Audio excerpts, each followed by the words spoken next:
नमस्कार, FM news देख रहे हैं आप। आपके साथ मैं हूं हर्ष त्यागी। उत्तराखंड के पूर्व सीएम और कांग्रेस के वरिष्ठ नेता हरीश रावत अब उत्तर प्रदेश के चुनाव प्रचार में लगे हैं और इस दौरान सीएम योगी आदित्यनाथ पर उन्होंने तंज वाला ऑफर दिया है। हरीश रावत ने कहा कि योगी आदित्यनाथ उनके छोटे भाई जैसे हैं, वे वापस उत्तराखंड आ जाएं तो हम उन्हें कुटिया दे देंगे जहां वे आध्यात्म में लीन हो सकेंगे। क्या कुछ कहा उन्होंने, पहले आपको सुनवाते हैं, फिर इसी पर हम बातचीत भी करेंगे। हमने उत्तराखंड से तो खदेड़ दिया है, अब जब भाग रहे हैं तो कहां भागते भागते जहां तक हो सकेगा उनको बाहर करेंगे। इसका आश्रम बनवा रहे हैं उत्तराखंड में हैं? इसका आश्रम बनवाने की बात कही आपने। मैंने कहा जोगी जी को आप यहाँ से छोड़िए तो हम उत्तराखंड के अंदर उनको एक कुटिया के लिए जगह दे देंगे, बढ़िया सी जगह दे देंगे और आपकी भी मुक्ति हो जाएगी। कहाँ उनके जो जोगी और भोगियों के पल्ले पड़े हो जो है, आइए कर्मवीरों के साथ आइए, कांग्रेस के साथ खड़े होइए। पंजाब गोवा और 5 राज्यों के चुनाव में क्या नतीजे रहने वाले कांग्रेस के? हम उत्तराखंड जीत रहे हैं, हम पंजाब जीत रहे हैं। दोनों राज्यों के विषय में तो मैं दावे के साथ कह सकता हूँ। गोवा के समाचार जो मेरे मित्र बता रहे हैं वहाँ हम जीत रहे हैं। मणिपुर हम जीतेंगे क्योंकि मणिपुर में जिस तरीके से डेमोक्रेसी को ह्यूमिलेट किया गया है तो Manipur is bound to vote for Congress. वो लोकतंत्र के ह्यूमिलेशन का जवाब देगा मणिपुर जो है। कितनी सीटों की उम्मीद लग रही है आपको? यूपी में सीटों की कितनी उम्मीद है? कहाँ? यूपी में कुछ भी हो सकता है और मुझे लगता है ये कुछ भी जो होगा वो कांग्रेस के पक्ष में होगा क्योंकि लोग भोगी और योगी दोनों को देख चुके हैं, योगियों को और भोगियों को देख चुके हैं। अब उनसे पल्ला छुटाना हमने।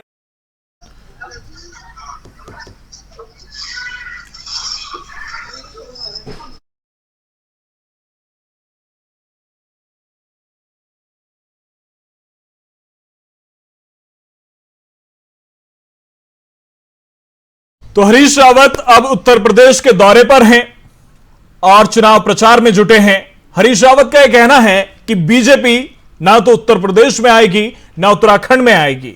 साथ ही उन्होंने सीएम योगी आदित्यनाथ पर तंज कसते हुए कहा कि हार के बाद योगी आदित्यनाथ को उत्तराखंड में एक कुटिया के लिए जगह दे देंगे, वो हमारे छोटे भाई हैं। तो तंज कसा है और एक संदेश देने की कोशिश कि बीजेपी हार रही है। और इसी पर बातचीत के लिए हमारे साथ बीजेपी से राजेश झा जी हैं, बहुत बहुत स्वागत है आपका। और हमारे साथ कांग्रेस से मथुरा दत्त जोशी जी हैं, बहुत बहुत स्वागत है आपका भी। राजेश झा जी, हरीश रावत जी उत्तराखंड के चुनाव के बाद अब उत्तर प्रदेश के दौरे पर हैं और वो ये कह रहे हैं कि सीएम योगी आदित्यनाथ हमारे छोटे भाई हैं और चुनाव के बाद उन्हें कुटिया की जगह हम उत्तराखंड में दे देंगे। देखिए हर्ष जी, वैसे तो इनसे कोई बीजेपी वाले या सरकार में कोई इनसे सलाह तो मांग नहीं रहा है, लेकिन चूंकि इनकी आदत खराब है और आपको भी पता है कि उत्तर प्रदेश में ये चुनावी दौरा करे या कुछ भी करे, डबल फिगर में भी नहीं आ रहे हैं, शायद खाता भी ना खुले कांग्रेस का उत्तर प्रदेश में। स्थिति इतनी दयनीय हो गई है और यदि उनको इतना ही शौक है कि कुटिया बनवा के देने का तो वो पहले राहुल गांधी जी के लिए एक अच्छा सा कुटिया बनवा दे, क्योंकि उनसे राजनीति तो चल नहीं रही है सन्यासी के रूप में और वो उनके पार्टी के हैं, उनकी बात भी मानेंगे। तो इन लोगों को तो पहले अपनी विचारधारा समझ में नहीं आती है। जहां पूरी दुनिया हमें आज चर्चा हो रहा है कि भारतीय जनता पार्टी प्रचंड बहुमत के साथ उत्तर प्रदेश में 300 से अधिक सीट लेके आ रही है और मजबूत सरकार बना रही है। डबल इंजन की सरकार जो है, जिस तरह से लॉ एंड ऑर्डर पर और तमाम मुद्दे पे काम किया सरकार ने, तो उस तरह से आज देश विदेश में एक चर्चा का विषय बना हुआ है। लेकिन इनको जो झूठ मूठ का अब बिना मांगे सलाह देने का हरीश रावत जी और उत्तर प्रदेश के दौरा में चल रहा है, तो इनको बोलिए कुटिया एक पहले राहुल गांधी के लिए एक अच्छा सा कुटिया बनवा दे, क्योंकि अब उनके लिए सन्यासी का रूप ही होगा, राजनीतिक मटेरियल तो वो है नहीं। मथुरा दत्त जोशी जी, योगी आदित्यनाथ जी को बाद में कुटिया की जगह दीजिए, राहुल गांधी जी के लिए बनवा दीजिए, वो राजनीतिक मटेरियल नहीं है, राजेश झा जी कह रहे हैं। देखिए, भाजपा के लोग तो राहुल जी के लिए क्या कहते हैं क्या नहीं कहते हैं ये आपके सामने है, सब आप लोगों ने देखा है। ये तो क्या नहीं कहते हैं जी, क्योंकि इनको छूट भी है, इनको लाइसेंस मिला हुआ है बोलने का, ये बोलेंगे, ये कहेंगे। नहीं, कुछ गलत नहीं बोलते। नहीं, गलत तो आप क्या बोलते हैं आप लोग, वो तो आप लोग अपनी आत्मा से पूछिए गलत बोलेंगे सही बोलेंगे अंतरात्मा से पूछेगा या आने वाले समय लेकिन मथुरा जोशी जी कुटिया देने वाली बात हरीश रावत जी कर रहे हैं। गलत बोलते हैं सही है कि ये चर्चा का विषय ये नहीं है। चर्चा का विषय है कि योगी आदित्यनाथ जी के बारे में जो आदरणीय हरीश रावत जी ने कहा बिल्कुल सही बात कही है, क्योंकि भारतीय जनता पार्टी का तंबू उत्तराखंड से तो उखड़ ही रहा है और उत्तर प्रदेश से भी उखड़ रहा है।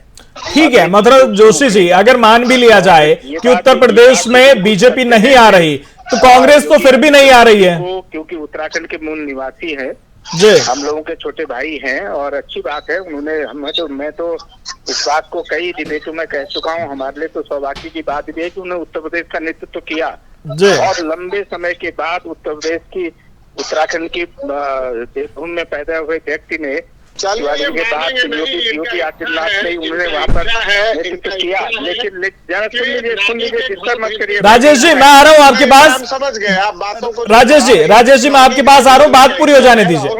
सुन लीजिएगा राजेश जी बात पूरी हो जाने दीजिए, आ रहा हूँ आपके पास। पहले अगर आप आना चाह रहे तो नानी नहीं, उनके नाना का भी घर यही है योगी आदित्यनाथ का, उनका अपना घर भी यही है, वो पैदा। लेकिन मथुरा जोशी जी बुलाना चाहेंगे उनको, आए ना, स्वागत है उनके लिए। कुटिया तैयार कर रखी है हमने, उस कुटिया में वो रहे।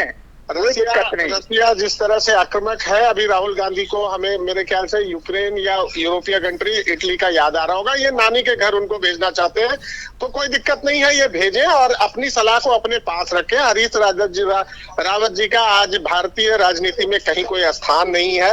ये सब फूके हुए बारूद हैं, ये कुछ नहीं करेंगे, ऐसे ही थोड़े बहुत हल्ला गुल्ली चिल्ले करेंगे। 10 तारीख को सब इनको पता चल जाएगा। मथुरा जोशी जी, हरीश रावत जी ने जो बयान योगी आदित्यनाथ के लिए दिया, तो सवाल मेरा यह है कि अगर यूपी में बीजेपी नहीं आ रही तो आ तो कांग्रेस भी नहीं रही। वहीं अगर जब योगी आदित्यनाथ को कुटिया देने की आप बात करते हैं तो राजेश झा जो कह रहे हैं, आप देखिए अमेठी हार गए राहुल गांधी।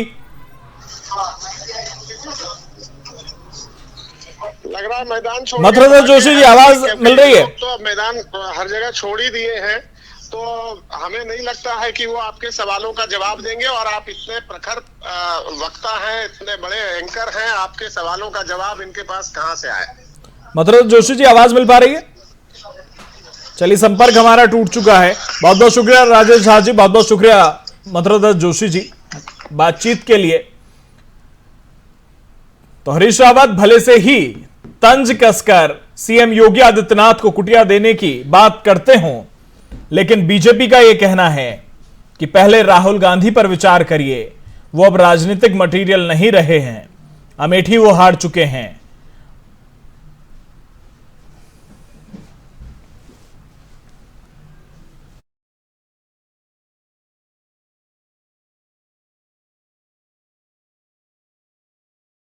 जौनसार बाबर से भारतीय जनता पार्टी के प्रत्याशी बॉलीवुड सिंगर जुबिन नौटियाल के पिता रामशरण नौटियाल ने जौनसार बाबर के मुख्य द्वार हरिपुर कालसी में जौनसार बाबर की जनता का स्वागत किया और उनका समर्थन करने के लिए धन्यवाद किया। इस क्रम में उन्होंने अपने भाषण में कहा कि उन्होंने ये चुनाव लड़ा है, वो कोई परिवारवाद और जातिवाद की राजनीति से दूर हैं। आपको बता दें कि इस धन्यवाद कार्यक्रम का संचालन भारतीय जनता पार्टी के पदाधिकारी नैन सिंह राणा ने किया। रामशरण नौटियाल ने कहा कि वो जौनसार बाबर में सिर्फ विकास करेंगे।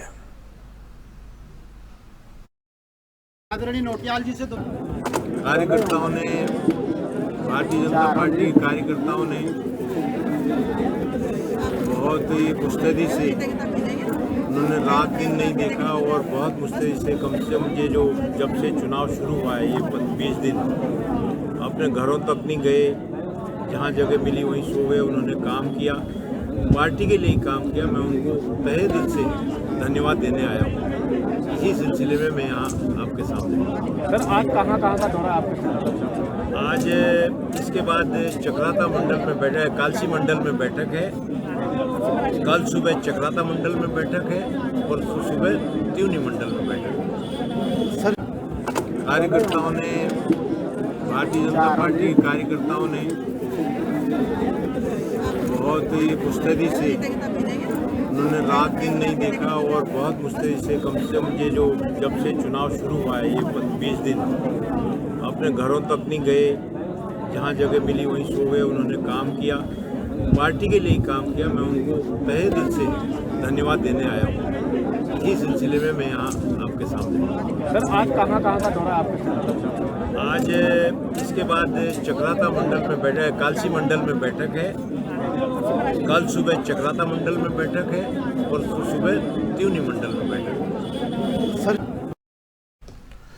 शहीद जगेंद्र सिंह डोईवाला में शहीद जगेंद्र सिंह चौहान का पार्थिव शरीर उनके आवास पर पहुंचा। जानकारी के अनुसार शहीद जगेंद्र सिंह चौहान सियाचिन में गश्त के दौरान ग्लेशियर टूटने से घायल हो गए थे, जिसके बाद इलाज के दौरान शहीद जगेंद्र सिंह देर रात उनका पार्थिव शरीर उनके घर पहुंचा। आपको बता दें कि डोईवाला के भानियावाला के वो रहने वाले हैं। शहीद के पार्थिव शरीर को उनके आवास से सैनिक सम्मान के साथ हरिद्वार ले जाया जा रहा है, जहां शहीद के पार्थिव शरीर का अंतिम संस्कार किया जाएगा। वहीं शहीद के परिजनों का रो रो कर बुरा हाल है। तस्वीरें हम आपको दिखा रहे हैं।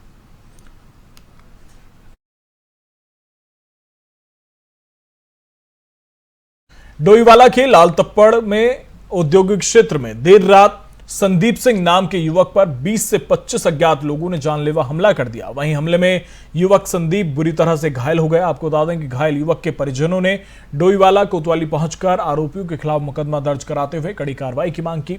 कोतवाल परवीन कोश्यारी ने मामले की गंभीरता को देखते हुए तत्काल प्रभाव से आरोपियों की गिरफ्तारी के आदेश लाल तप्पड़ पुलिस चौकी इंचार्ज को दिए, जिसके बाद पुलिस ने कार्रवाई करते हुए घटना के मुख्य आरोपी नीरज को गिरफ्तार कर लिया और बाकी 25 लोगों की गिरफ्तारी के लिए टीमें गठित कर दी गई। पीड़ित संदीप सिंह ने जानकारी देते हुए बताया कि वो लाल तप्पड़ के औद्योगिक क्षेत्र को फैक्ट्री में सुपरवाइजर के पद पर काम करता है, लेकिन अचानक रात को 11 बजे नीरज ने उन्हें फोन करके बुलाया और पेड़ से बांधकर मारपीट की और गंभीर रूप से घायल कर दिया।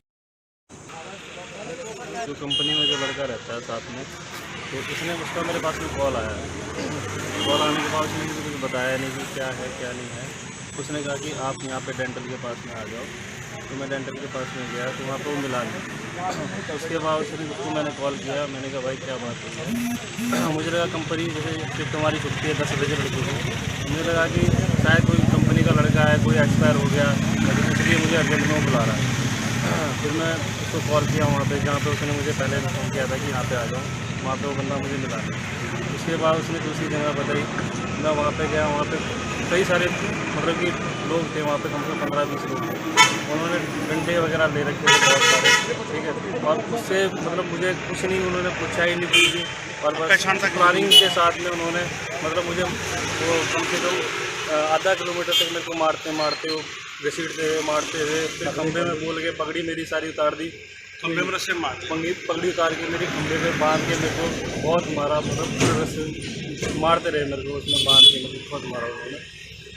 उसके बाद मैंने बड़ी उनके सामने रिक्वेस्ट करी, मिन्नतें करी कि मैं लोकल बंदा हूँ, यहीं का हूँ, चौकी के पास में मेरा घर है, मुझे क्यों मार रहे हो, कोई मेरा कसूर बताओ, गुनाह बताओ कुछ। उन्होंने कुछ नहीं, मेरी एक बात नहीं सुनी और कहा कि आज तुझे आग लगा के मार देंगे, तेरे को करंट लगा के, तेरे को जला के आग लगा के तेरे को ख़त्म कर देंगे, आज तेरे को नहीं छोड़ेंगे बिल्कुल। आपका नाम? मेरा नाम संदीप। जो कंपनी में जो लड़का रहता है।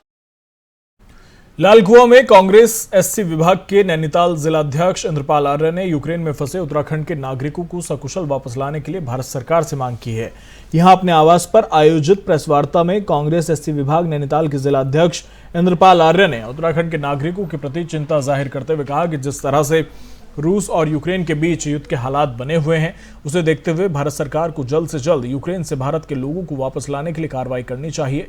उन्होंने भारत सरकार से उत्तराखंड के छात्रों को सकुशल वापस लाने की मांग की। इसके अलावा उन्होंने बीजेपी सरकार को घेरते हुए कहा कि बीजेपी विधानसभा चुनाव के हार की कगार पर है, जिसके चलते बौखलाहट साफ दिखाई दे रही है।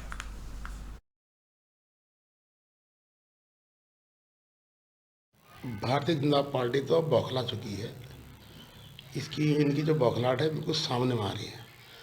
लेकिन जो हमारे माननीय हरीश रावत जी ने जो कहा वो एकदम स्पष्ट था। उसमें निर्वाचन आयोग ने कड़ी से कार्रवाई की है। हम उनका सम्मान करते हैं और जनता का जो समर्थन पूरे कांग्रेस को मिला है और परिवर्तन हुआ है और हम लोग सरकार बनाने जा रहे हैं। कांग्रेस की सरकार बन रही है।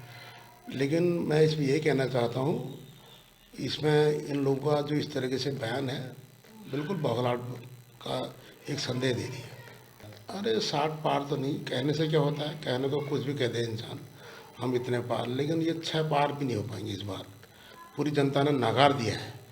पूरी जनता ने जो बेरोजगारी और भ्रष्टाचारी और क्या कहते हैं युवा लड़के सब बेरोजगार, महंगाई जो इनने अपनी सरकार में गुंडागर्दी से लेकर जो जनता ने देखा, तो इनको बिल्कुल नकार दिया है और कांग्रेस पर विश्वास जताया है। कांग्रेस सरकार बनने जा रही है। बस 10 मार्च को निर्णय आना बाकी है।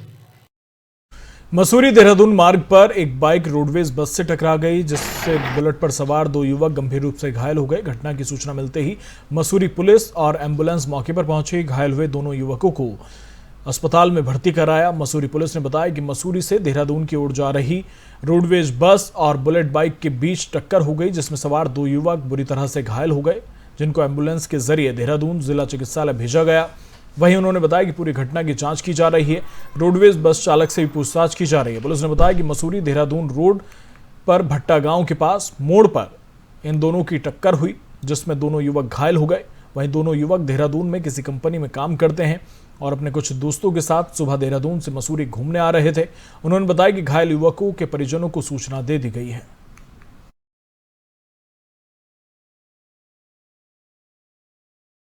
विकासनगर तहसील क्षेत्र के अंतर्गत ग्राम बाढ़वाला में गोगा पीर का मंदिर है, जिसको गांव के कुछ लोग कुछ समय पहले तोड़ने का प्रयास कर रहे थे और कांग्रेस का झंडा भी लहरा रहे थे, जिसको लेकर मंदिर के पुजारी ने एसडीएम विकासनगर विनोद कुमार को एक ज्ञापन भी सौंपा। वहीं एसडीएम विकासनगर विनोद कुमार ने जांच कराने की बात की थी, लेकिन तहसील प्रशासन ने बिना कोई नोटिस दिए जेसीबी मशीन लेकर मंदिर की बाउंड्री को जबरन ढा दिया। आपको बता दें कि विकासनगर की कई ग्राम सभाओं और बाढ़वाला में भी ग्राम सभा की भूमि पर भूमाफियाओं ने अवैध कब्जा कर रखा है, लेकिन तहसील प्रशासन और एसडीएम विकासनगर विनोद कुमार उन पर कोई कार्रवाई करने को तैयार नहीं है। ये आरोप लगाए जा रहे हैं और तहसीलदार जय सिंह पर भी आरोप लगाया जा रहा है।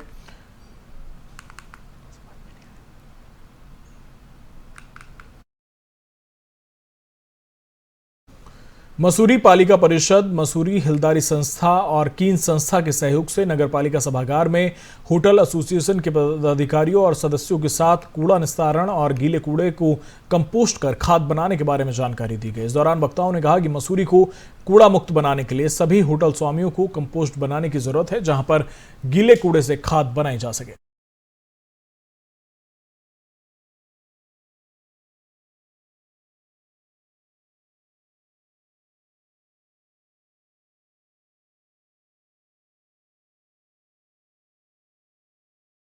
हिलदारी संस्था के प्रबंधक अरविंद शुक्ला ने बताया कि मसूरी को कूड़ा मुक्त किए जाने को लेकर संस्था की ओर से कुछ होटलों में गीले कूड़े को इकट्ठा कर कंपोस्ट प्लांट लगाया गया, जो काफी हद तक सफल रहा। उन्होंने कहा कि एक होटल में कंपोस्ट प्लांट सफल होने से नगर पालिका परिषद मसूरी को एक ही होटल से करीब 50,000 रुपए की बचत हो रही है और अगर मसूरी में सभी बड़े होटल कंपोस्ट प्लांट लगा दिए जाएं तो नगर पालिका परिषद को करोड़ों रुपए का फायदा होगा।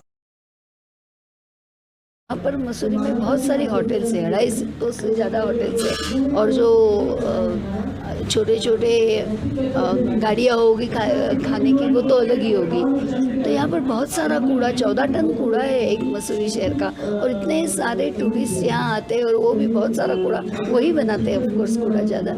तो इसको अगर खाद बनाएंगे तो आसपास की जो आपकी खेती है उसको भी अच्छी तरह का ऑर्गेनिक कूड़ा मिल सकता है, जिसके बारे में हमेशा कहा जाता है कि ऑर्गेनिक कूड़ा बनना चाहिए, ऑर्गेनिक कूड़ा मिलना चाहिए।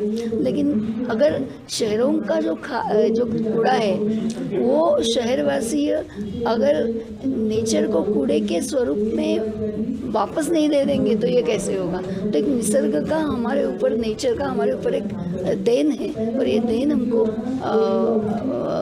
लेन है और हमको वापस देना पड़ेगा।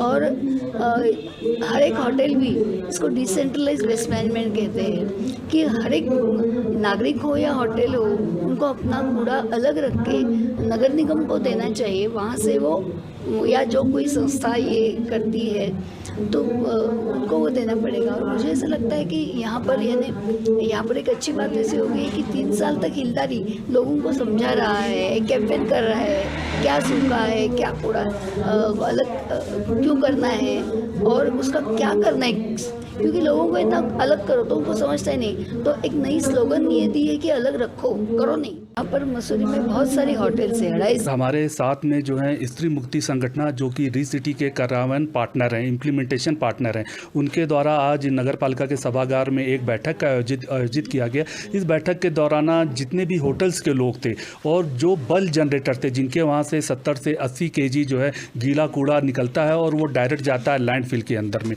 उनको यहाँ पर बुलाया गया था कि कैसे कंपोस्ट आप अपने होटल के अंदर बना सकते हैं। और साथ ही साथ जैसे बताना चाहेंगे कि मसूरी के अंदर 2 होटल इस वक्त जो है प्रथम है, जैसे अजय होटल और दूसरा विष्णु होटल। इन्होंने अपने वहाँ पे कंपोस्टिंग प्लांट बनाया है और इस कंपोस्ट से उनका कूड़ा जो है डायरेक्ट लैंडफिल पे नहीं जाता है, ना शीशम बाड़ा जाता है, उनके होटल के ही अंदर उसका ट्रीटमेंट होता है, उससे मैन्योर या खाद बनाई जा रही है। और हमारा भी प्रयास यही है कि ऐसे ही हम होटलों को आगे लेकर के आएँ, उनको जागरूक करें कि उनका वेस्ट हमारे होटल से बाहर नहीं जाए। हमारे साथ फिलहाल मेरे साथ इतना ही। बने रहिए FM न्यूज़ के साथ। नमस्कार।